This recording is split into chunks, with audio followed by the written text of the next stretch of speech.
आज आम आसीचु आम पाटलीपंग पंचायतर पाटलीपंग गाँव को यही ग्राम में किसी समस्या अच्छी बोली बंधु मैंने आमर कहते आसतु जाना आम ये गाँव समस्या कौन सब अच्छे ना कहे दरकार पानी असुविधा होगी गरीब लोक मैंने घर पाऊना रास्ता घाट भी सुविधा ना ये सब समस्या रही है।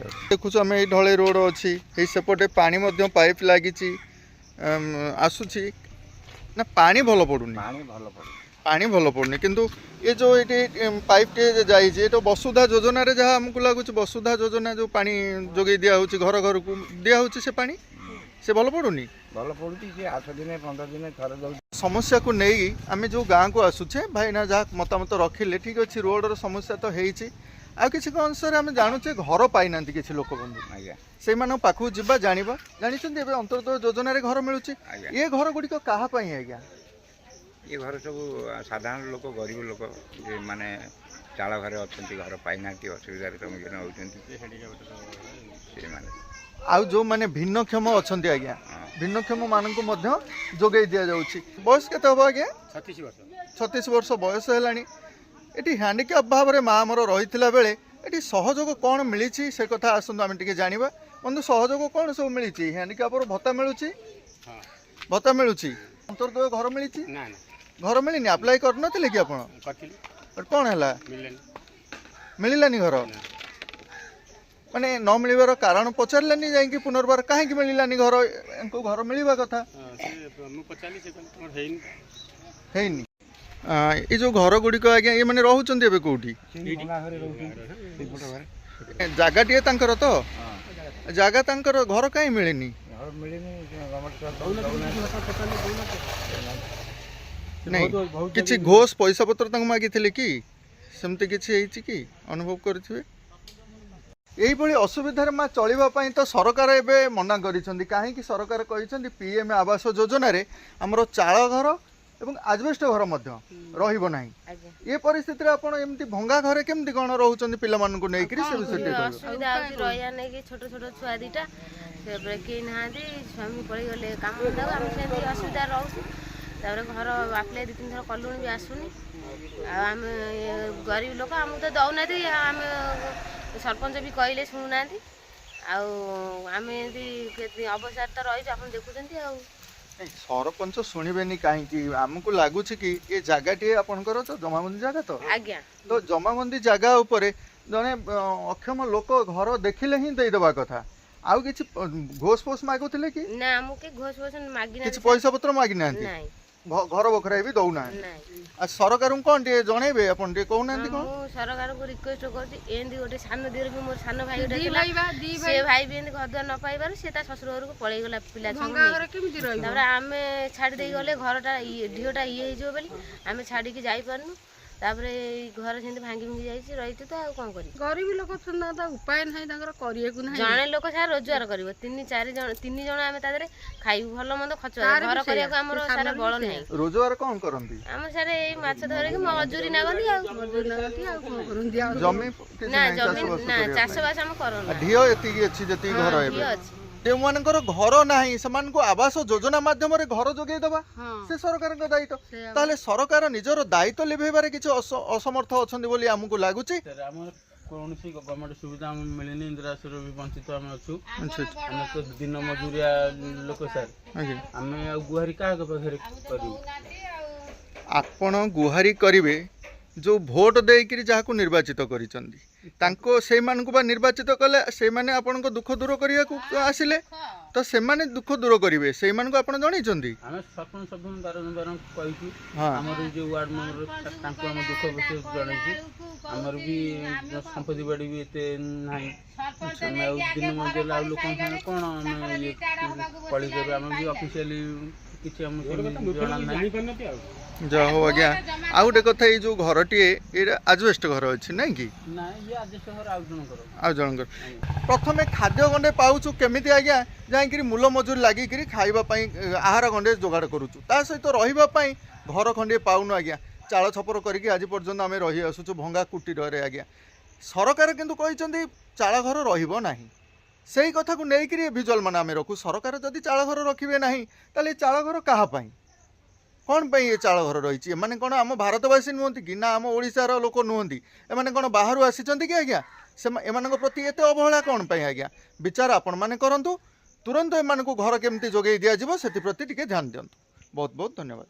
ଅଞ୍ଚଳବାସୀ ସମସ୍ତେ ମଧ୍ୟ ଦୁଃଖ ପ୍ରକାଶ କରୁଛନ୍ତି ଏ ଘରଟିକୁ ଦେଖିକିରି। କାହିଁକି ନା ଏ ଘରର ଅବସ୍ଥା ଯାହା ରହିଛି, ନା ବର୍ଷା ଦିନେ ଚଳି ହେଉଛି ନା ଖରା ଦିନେ ଚଳି ହେଉଛି। ଏ କେମିତି ବନ୍ଧୁମାନେ ଏଠି ପଡ଼ି ରହିଛନ୍ତି, ଆସନ୍ତୁ କିଛି ଆଲୋଚନା କରିବା ବନ୍ଧୁମାନଙ୍କ ସହିତ। କ'ଣ ଅସୁବିଧା ହେଇଛି? ଆମକୁ ଦଉନାହାନ୍ତି, ଆମେ କ'ଣ କରିବୁ ବାପା? ନାହିଁ ଦଉନାହାନ୍ତି ମାନେ ଆପ୍ଲାଏ ହେଇଥିଲା ଆଜ୍ଞା? ଆପ୍ଲାଏ କରିଥିଲୁ। କ'ଣ କହୁଛନ୍ତି? ଆପ୍ଲାଏ କରିଥିଲୁ, ସେ କହିଲେ ତମ ଲିଷ୍ଟ ଆସିଛି ବୋଲି, ତାପରେ ଆଉ ଲିଷ୍ଟ ଆସିନି କି କହିଲେ ଆଉ ଥରେ ପଚାରିଲେନି, କହିଲେ ତମ ଲିଷ୍ଟ ଆସିନି, ଆଉ ଆସିଲେ ଦିଆଯିବ। ମାନେ ଲିଷ୍ଟ ଆସିଥିଲା ଆଗେ କହିଲେ, ତାପରେ କହୁଛନ୍ତି ଆଉ ଲିଷ୍ଟ ଆସିନି। ଆସିନି, ତମ ଲିଷ୍ଟ ଆସିଲେ ଆଉ ଦିଆଯିବ। ଦଉନାହାନ୍ତି ତ ଆପଣ, ଆମେ କ'ଣ କରିବୁ? ଆମେ ଯାଉଛୁ 10 ଥର ପଚାରୁଛୁ, ବୁଝୁଛୁ, ଆମ ସାର୍ କାହିଁ ଘର ଦଉନାହାନ୍ତି, ଆମ ଘର ନାହିଁ, ଅସୁବିଧା ହେଉଛି।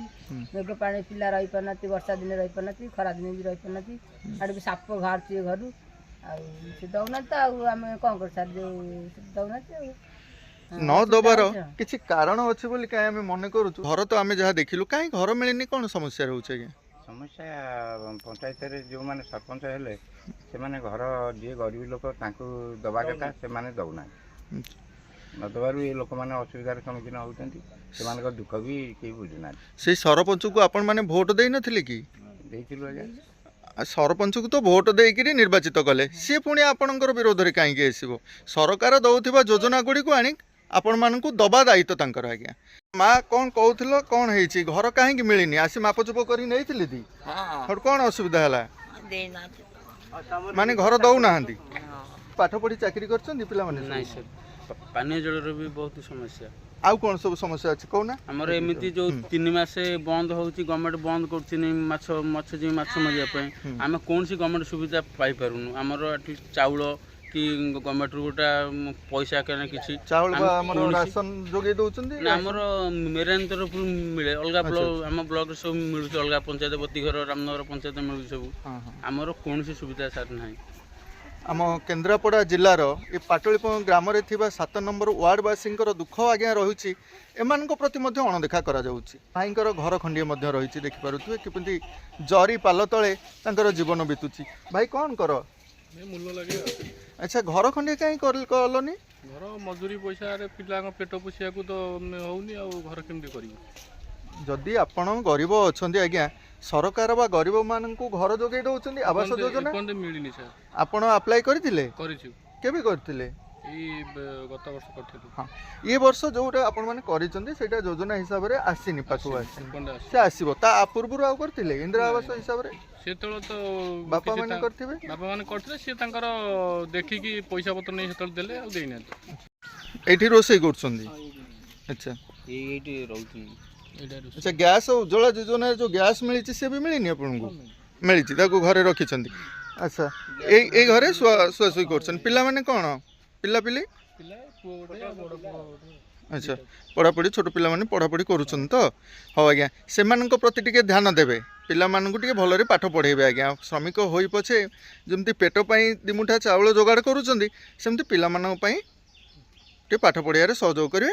ଆଉ ସରକାର ଏଇ ଯେଉଁଟାକୁ ଲେଖି ନେଇଛନ୍ତି, ଆମର ଆଶା ରହୁଛି ସରକାର ନିଶ୍ଚିନ୍ତ ଆପଣଙ୍କୁ ଘର ଯୋଗାଇ ଦେବେ। ବର୍ଷା ହେଲା, ଏବେ ଯେଉଁ ବର୍ଷା ହେଲା ଟୋଟାଲ ରୋଷେଇ କରିପାରିଲୁନି।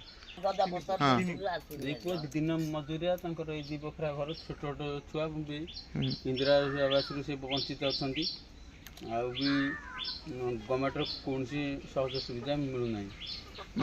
ରାସନ ପାଉଛନ୍ତି ତ? 2022 କତରୁ ସାର୍ ଆପ୍ଲାଏ କରିଚାଲିଛନ୍ତି। ତାଙ୍କର ଇନ୍ଦିରା ଆବାସ ମିଳିନି। ଇନ୍ଦିରା ଆବାସ ତାଙ୍କର ମିଳିନି, ତାଙ୍କର ଇନ୍ଦିରା ଆବାସ ସେ ଯେଉଁ 99 ବାତ୍ୟାରେ ମଧ୍ୟ ଯେଉଁ ମିଳିଛି ୟାଙ୍କୁ ବି ମିଳିନି। ସିଏ ମିଳିନି, କିନ୍ତୁ ଘର ଏବେ ବି ଲୋକ ନେଇଛନ୍ତି, ଦେଇନାହାନ୍ତି। ଭତ୍ତା ପାଉଛନ୍ତି? ଭତ୍ତା ହେଇଯାଇଛି, ଆପ୍ଲାଏ କରିଛନ୍ତି। ହଉ ମା, ଏଇ ଚାଳ ଘରେ ତାଙ୍କ ଉମର ସରିଗଲା, ପିଲାମାନେ ବି ସେଇଥିରେ ଜୀବନ ଯାପନ କରୁଛନ୍ତି। ସରକାର ଚାଳ ଘର ରଖିବ ନାହିଁ କହୁଛି, PM ଆବାସ ଯୋଜନା ମାଧ୍ୟମରେ ସେ ଘର ଯୋଗେଇ ଦେଉଛି। ଆପଣ ଆଜି ପର୍ଯ୍ୟନ୍ତ ଏଇ ଚାଳ ଘରେ କେମିତି ରହିଛନ୍ତି ଆସି 2026 ମସିହା ହେଲାଣି ସେ ବିଷୟ ଟିକେ କହିବେ।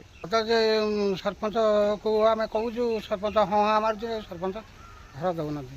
ଆଉ ଯେଉଁମାନେ ଆଗ ଧାଡ଼ି ଲୋକ ସେମାନଙ୍କର ଘର ମିଳୁଛି। ତେଣୁ ଆମେ ପଛରେ ଅଛୁ, ଆମ କଥା କିଏ ହଁ ହଁ ମାରୁଛନ୍ତି, କେହି ଶୁଣୁନାହାନ୍ତି। ନାଇଁ ପଛରେ ଅଛନ୍ତି ମାନେ ଏ ଯୋଉ ଢିଅରେ ଆପଣ ଅଛନ୍ତି ଏଇଟା ଗଭର୍ଣ୍ଣମେଣ୍ଟର ନା ଆପଣଙ୍କର ଆପଣ ନିଜର? ଜମାବନ୍ଦୀ ଢିଅରେ ଅଛନ୍ତି, ଗରିବ ହିସାବରେ ଚାଳ ଘରେ ଅଛନ୍ତି ଆଜ୍ଞା। ଏଥିପ୍ରତି ସରକାର ତ କହିଛନ୍ତି ନିଶ୍ଚିନ୍ତ ଘର ମିଳିବ। 2026 ମସିହା ସମୟରେ ଆମେ ଏ ଘରେ ରହିବା, ତାହେଲେ PM ଆବାସ ଯୋଜନା କାହା ପାଇଁ ଆସୁଛି? ଯଦି ଏ ବନ୍ଧୁମାନଙ୍କ ପାଇଁ ନୁହେଁ, ଏ ବନ୍ଧୁମାନେ ଆମର କ'ଣ ବାଂଲାଦେଶରୁ ଆସିଛନ୍ତି କି ଆଜ୍ଞା? କାହିଁକି ଆଜି ପର୍ଯ୍ୟନ୍ତ ଏମାନଙ୍କୁ ଘର ଖଣ୍ଡେ ମିଳିପାରୁନାହିଁ ସେ ବିଚାର କରିବେ ଆପଣମାନେ। ପୁଅ ଚାକିରି ଖଣ୍ଡିଏ ମିଳିଥିଲା ଆଜ୍ଞା, ଏବେ ଚାକିରି ଛାଡ଼ିକିରି ଆସି ଘରେ ବସିଛନ୍ତି, କାମଧନ୍ଦା ବି କିଛି ନାହିଁ। ସେମାନେ ଘର କରିବେ କେମିତି? ସ୍ୱପ୍ନ ଆଜ୍ଞା ସେମାନଙ୍କ ପାଇଁ। ବିଚାର କରନ୍ତୁ ଆପଣ। ଚାକିରି କାହିଁ ଛାଡ଼ିଲେ? ଚାକିରି ଆମର କଣ୍ଟ୍ରାକ୍ଟ ଚାକିରି ବାହାର କରିଥିଲେ। କଣ୍ଟ୍ରାକ୍ଟ ପାଖରେ କାମ କରୁଥିଲ, ମାନେ ବାହାର କରିଦେଇଛନ୍ତି। ତାପରେ ଏବେ କ'ଣ କରୁଛନ୍ତି? ଚାଷବାସ କିଛି? ଏବେ ଏମିତି ଚାଷବାସ ଚାଲିଛି ଆଉ। ଘର ତ ଆମ ପଞ୍ଚାୟତର ଲିଷ୍ଟ ମରା ହେଇଛି, ଏପର୍ଯ୍ୟନ୍ତ ଆସିନି, ଅପେକ୍ଷା କରୁଛୁ ଆଉ। ଲିଷ୍ଟ ମରା ହେଇଛି? ଆଗରୁ ଲିଷ୍ଟ ମରା ହଉଥିଲା, ତାପରେ କଟି ଯାଉଥିଲା। ଏବେ ମରା ହେଇଛି, ଏପର୍ଯ୍ୟନ୍ତ ଆସିନି ଘର। ଏପର୍ଯ୍ୟନ୍ତ ଆସିନି, ଆଗକୁ ଆସିବ ବୋଲି ଭରସା ଅଛି ଆପଣଙ୍କର? ଆଶା ଅଛି ଆଉ। ଆଶା ଅଛି ତ? ହଉ ଆଜ୍ଞା, ମାନେ ସେ ଆଶା ଆକାଂକ୍ଷାରେ ବଞ୍ଚୁଛନ୍ତି ଆମର ବନ୍ଧୁମାନେ ଆଜ୍ଞା। କେବେ ଘର ଖଣ୍ଡିଏ ଆସିଲେ ଏମାନେ ଛାତ ଘରେ ରହିବେ ସେ ସ୍ୱପ୍ନ ଦେଖୁଛନ୍ତି ଆଜ୍ଞା। ବିଚାର କରନ୍ତୁ ଆପଣମାନେ। ଆମ କେନ୍ଦ୍ରାପଡ଼ା ଜିଲ୍ଲାର ପାଟଳିପଙ୍ଗ ଗ୍ରାମକୁ ଆମେ ଆଜି ଆସିଥିଲେ। ଏ ଗ୍ରାମରେ ଆମେ ଲକ୍ଷ୍ୟ କଲେ କିଛି ବନ୍ଧୁମାନଙ୍କର ଘର ନାହିଁ। ଭୂମି ପ୍ରାୟତଃ ସମସ୍ତଙ୍କର ଅଛି, କିନ୍ତୁ ଘର କିଛି ବନ୍ଧୁମାନଙ୍କର ଆମର ନାହିଁ। ସେ ଘର ଗୁଡ଼ିକ ବିଷୟରେ ଯାହା ଯାଇ ଆମେ ଆଲୋଚନା କଲେ ସେମାନେ କହିବା କଥା ହେଉଛି ଲେଖିକିରି ନେଉଛନ୍ତି, ଘର ମିଳୁନି। ଆଜ୍ଞା ମୁରବୀ ଦୃଷ୍ଟିରୁ ଆମେ ଟିକେ ଜାଣିବାକୁ ଚାହୁଁଛୁ, ଏଥିରେ କିଛି ପଇସା ପତ୍ର କାରବାର କିଛି ଚାଲିଛି କି? ନା ପଇସା ପତ୍ର ଯଦି କାରବାର କିଛି ନାହିଁ, ତାହେଲେ ଦୁଃଖୀମାନଙ୍କୁ ଘର କାହିଁକି ମିଳୁନି? ଆଗରୁ ବହୁତ ଇଲିଗାଲି ହେଇଛି। ଆଗରୁ ହେଇଛି? ଆଗରୁ ବହୁତ ଇଲିଗାଲି ହେଇଛି। ଯିଏ ଘର ପାଇଛି ତାକୁ ଆହୁରି 3ଟା ଦିଆହେଇଛି। ଯେଉଁମାନେ ପାଇନାହାନ୍ତି ସେମାନଙ୍କୁ ଅଣଦେଖା କରାଯାଇଛି। ସାଧାରଣ ଲୋକଙ୍କୁ, ଗରିବ ଲୋକଙ୍କୁ ହିଁ ଅଣଦେଖା କରାଯାଇଛି। ଯେଉଁମାନେ ଆଗ ଧାଡ଼ିର ସରପଞ୍ଚ କିମ୍ବା ଆଗ ଧାଡ଼ିର ଯେଉଁମାନେ ରାଜନେତା ରହିଲେ, ସେମାନେ ତାଙ୍କର କର୍ମୀମାନଙ୍କୁ ଦେଖିକି ଆଗ ଧାଡ଼ିର କର୍ମୀମାନଙ୍କୁ ହିଁ ଦେଇଥିଲେ ଘର ଦେଇଛନ୍ତି। ଏଇ ଯେଉଁ ଘୋଟାଲାଟିଏ ହେଲା ସେଇ ସମୟରେ ଆପଣମାନେ କ'ଣ ସ୍ୱର ଉତ୍ତୋଳନ କିଛି କରିଥିଲେ? ଆମ କଥା ଶୁଣିବ କିଏ? ଆଜ୍ଞା ଗାଁ ଲୋକମାନଙ୍କ କଥା ସମସ୍ତେ ଶୁଣିବେ। ବ୍ଲକ ତାଙ୍କର, ରାଜନେତା ମାନେ ହେଉଛନ୍ତି ତାଙ୍କର। ସେମାନେ କାହାର? ଆମର ନା। 5 ବର୍ଷରେ ଥରେ ତମ ପାଖକୁ ଆସୁନାହାନ୍ତି କି? ସେତେବେଳେ କ'ଣ କରୁଛ? କ'ଣ ଆଉ କରିବା, ଯାହାକୁ ବିରୋଧ କଲେ ସେ ବିରୋଧ ହେଉଛି, ଏମିତି ସବୁ ହେଉଛି ଆଉ।